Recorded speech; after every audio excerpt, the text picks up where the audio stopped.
Bonjour, bienvenue pour ces quelques instants consacrés à un mot. Et le mot que je voulais explorer avec vous est le mot exister.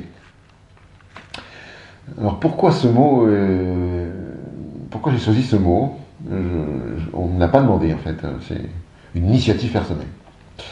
Pourquoi j'ai voulu... Parce que j'ai une vraie question euh, qui, qui me taraude un peu, en fait, en tous les cas qui m'interroge, qui est quand même le propre d'une question, c'est est-ce qu'on peut vivre sans exister en fait? Alors vous allez me dire, ça c'est le truc de devoir des filets à la noix. Alors je vais vous dire pourquoi je me suis posé cette question. Parce que j'ai l'impression que, je l'ai dit à plusieurs reprises, enfin quelques fois en tous les cas, et en réécoutant ce que j'ai dit, je me suis dit, mais j'ai pas clarifié ça. Je disais souvent qu'on pouvait être doté de la vie, mais pas de l'existence. Et il me semble que dans ces temps-ci, il me semble il y a autant de vie, évidemment, mais qu'il y a moins d'existence. En tous les cas, que les vies n'ont plus forcément d'existence. Je vais essayer d'expliquer ça, évidemment, parce que il me semble que c'est une tendance du monde contemporain. Et je vais l'expliquer par évidemment l'étymologie latine, dans tous les cas. Enfin, il y a deux étymologies. Il y a une racine indo-européenne et il y a une racine latine. Alors, la racine latine, c'est existere, bon, jusque-là tout va bien, qui veut dire étymologiquement, donc sortir de, enfin, qui veut dire pas étymologiquement pour exister, mais bien sûr, sortir de, se manifester, se montrer, être visible.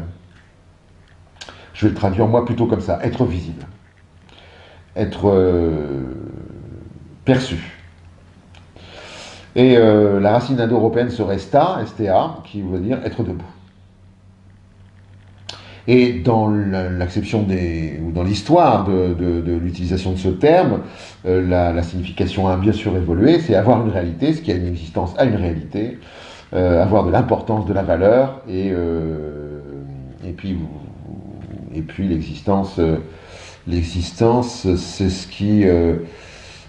ce qui précède l'essence, diraient les philosophes existentialistes, c'est-à-dire qu'en fait, l'existence est une sorte d'écheveau de circonstances qui font que l'être humain a une existence. Alors pourquoi je me suis posé cette question-là? Parce que vivre, c'est respirer. Vivre, c'est un acte mécanique, si je puis dire, chimique. C'est-à-dire, je me mets debout, je me mets assis, je parle, je ne parle pas, je pense, je ne pense pas. Mais est-ce que est-ce que cette vie mécanique-là a une existence et donc si par exemple la vie n'est plus vue, elle n'est plus perçue, est-ce qu'elle a une existence? Si la vie n'est plus manifestée, est-ce qu'elle a une existence? Alors pourquoi je dis ça? Quand nous prenons les populations de notre nation française par exemple, et que cette population est désignée par, j'en ai déjà parlé, par des mots, des qualificatifs.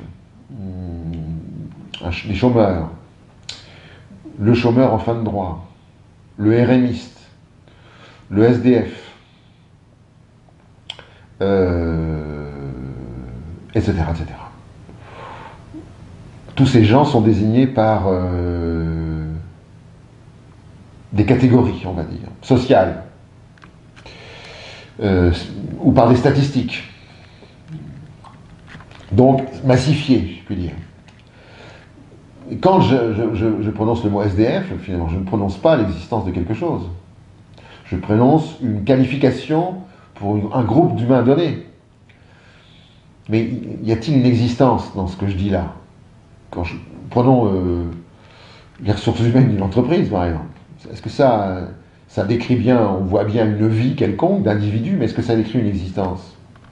Et la deuxième question que je me pose, c'est quand j'arrive au monde, quand j'apparais dans le monde, quand je me manifeste au monde, donc quand je nais, pour le dire autrement, est-ce que l'ensemble de la communauté dans laquelle j'arrive va me procurer une existence? C'est-à-dire, est-ce que je vais pouvoir me montrer? Est-ce que je vais pouvoir me manifester? Est-ce que je vais pouvoir être debout? Est-ce que je vais pouvoir avoir une réalité? Est-ce que je vais pouvoir avoir de la valeur? Simplement parce que je suis un humain. Je n'exige pas une autre valeur que celle qu'on peut m'attribuer, celle d'un humain. Donc ma deuxième question, c'est est-ce que la société contemporaine aujourd'hui me garantit que naissant, donc ayant acquis la vie, je vais avoir une existence? Au sens où je l'entends. Est-ce que donc je vais exister? Est-ce que donc je vais me manifester? Est-ce que donc je vais être perçu? Et comme je le disais tout à l'heure, il me semble qu'on n'est plus perçu parce qu'on est massifié. Et que la société contemporaine me semble aller dans cette voie désespérante de la négation de l'existence, c'est-à-dire de la négation de la perception de l'autre, l'autre étant chosifié dans des réflexions ou dans des idéologies dites pragmatiques, c'est-à-dire l'autre étant un acteur économique, un acteur social, l'autre étant un élément statistique, etc. Alors je ne sais pas si j'ai été bien clair dans mes questions, vous voyez que je n'ai pas de réponse, mais je suis inquiet pour tout vous dire. Je suis inquiet de l'inexistence que les uns et les autres ici, dont les uns et les autres ici nous sommes frappés. L'absence de perception que nous avons de notre prochain et l'absence de perception pour les pouvoirs. Et à la question la vie peut-elle ne pas avoir d'existence, eh bien la réponse me semble-t-il est oui aujourd'hui, c'est-à-dire qu'il y a des vies. Je ne sais pas si elles sont encore humaines, en tous les cas, elles n'ont plus de promesse d'exister. Voilà. Je vous avoue que c'est pas encore très clair, mais je vous l'ai livré tel que je l'ai pensé à ce moment-là. Donc je ne sais pas ce que vous en ferez, moi non plus d'ailleurs. À une prochaine fois pour un prochain mot. Au revoir.